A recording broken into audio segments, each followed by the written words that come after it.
I thought of an analogy as we kind of wrap up today that I just wanted to share with you. 'Cause I thought it was pretty cool to relate to AMBIT.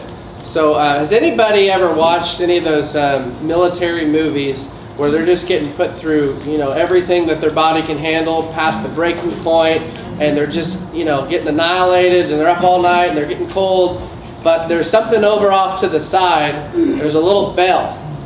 What's the bell for? Wash out. So they can ring it, and then what's that mean? It means I quit. I'm done, right?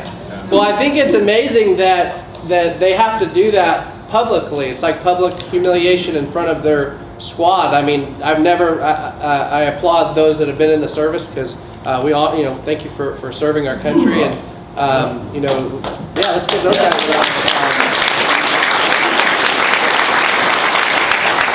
To make those sacrifices for people that you don't even know is remarkable, and but I think it's powerful that they still do it, even though there's that public, there's kind of that humiliation factor. There's that accountability built in, and in AMBIT, see, we have that accountability by plugging in. I kind of think that we're one big campfire. Like everybody comes together. Hopefully today, some people were inspired, some people were encouraged. Maybe you learned something. Maybe your belief level rose a little bit.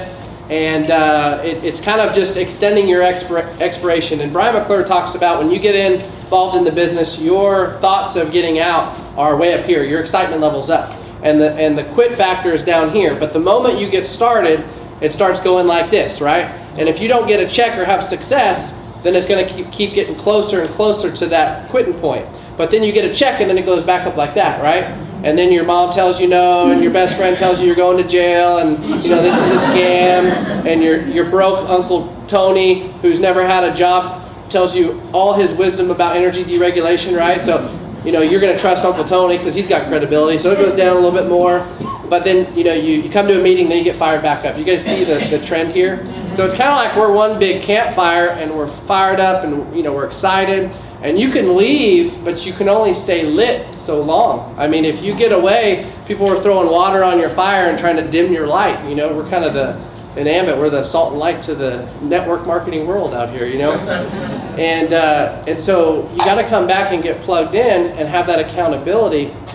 But I think about that bell, right? Because in AMBIT, nobody really calls us up and says, "Hey, Adam, just want to let you know that I quit. We tried.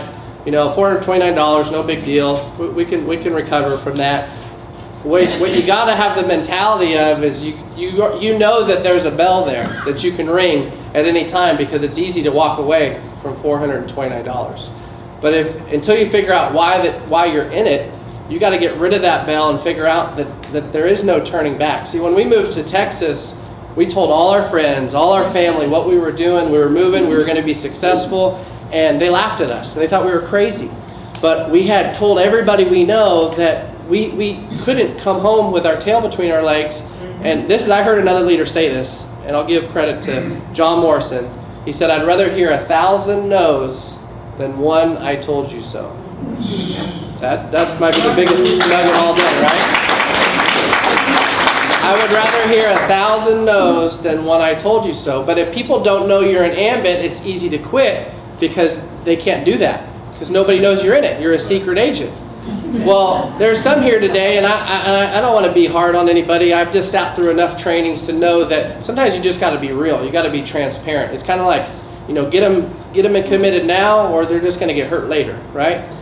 And some of you might have already rang that bell, and you're just kind of sticking around hoping, you're going to get lucky. And that's cool, and we love the fellowship, and we want to grow together. But what happens when that graduating class of the Marines or the SEALs, like, they all make it? There's a brotherhood, there's a sisterhood, that they look out for one another. There's a mutual respect. And that's kind of like the leaders. When you start promoting to regional and senior and executive, not that people should be looking up at you or you're looking down at them. It's just that mutual respect that, man, to get there, you really had to endure some perseverance and go through some no's and some rejection.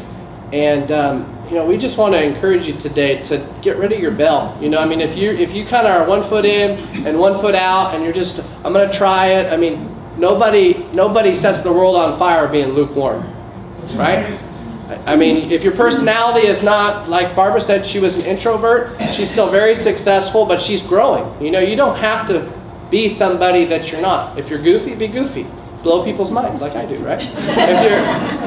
If you're serious, if you're funny, if you're an analytical engineer, you're going to relate to different people. And so the message today is really just to recommit to this business. You know, make a commitment to be here a year from now. That's probably the biggest goal that you could set for yourself. No matter what, I'm going to give myself a year. Because I personally think this is a 2 to 3 to 5 year journey. I was talking to a guy on the phone the other day, and he said, "So Adam, I got to wait 5 years to get my money back?" And I said, no, not that. I said, take the amount of income that you make right now at your job or your business. You don't have to tell me what it is, but let's just say that you invest 2 to 5 years in AMBIT part-time, and your AMBIT income is able to match what you do 40 hours a week or 50 hours a week.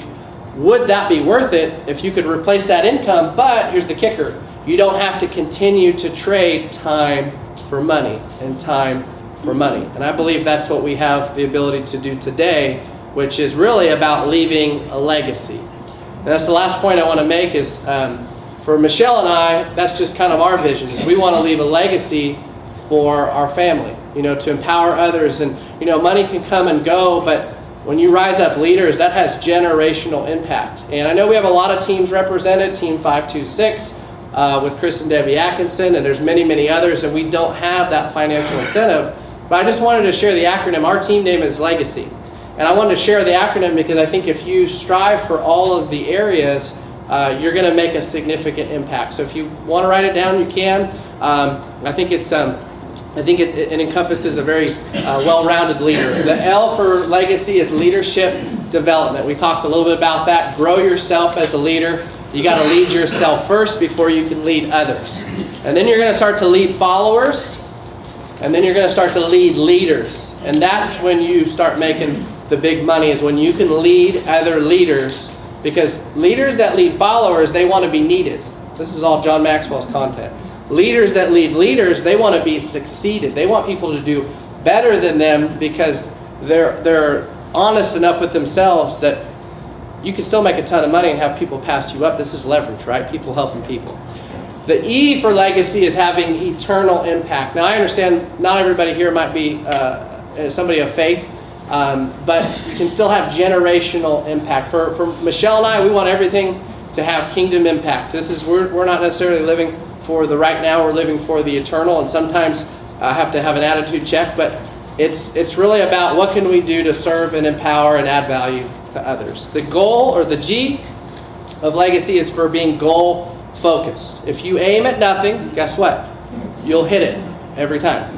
And so it's about teaching people how to make written goals and to strive for them. I bet if we asked you to raise your hand, which we won't, who has written goals here in the room that would honestly answer that question, it would be a very sad number.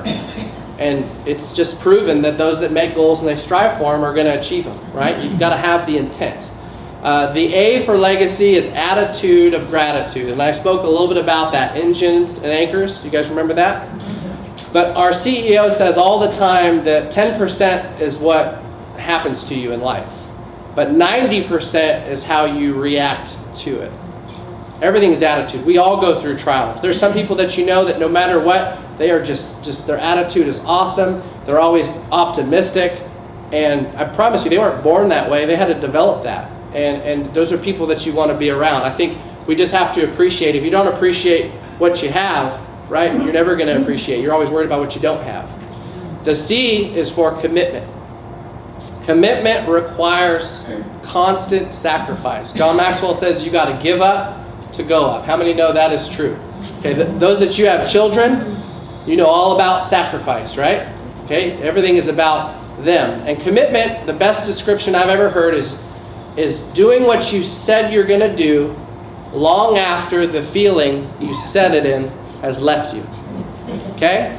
Not, well, my commitment is I just feel like doing it right now, and sometimes discipline is a lifestyle, folks. It's not an occasional occurrence. So commitment, I'll say it one more time. Doing what you said you would do long after the feeling you said it in has left you. And then the last letter for legacy is what? Y. It's my favorite one, which is you. And you matter. Everybody plays a vital role. See, everybody in here has talent, skills, and abilities that none of us have. And if we come together as a leadership body, we can all take this company to the #1 direct selling company in the world. And I believe it's going to happen with or without us. You guys want to come along for the ride? So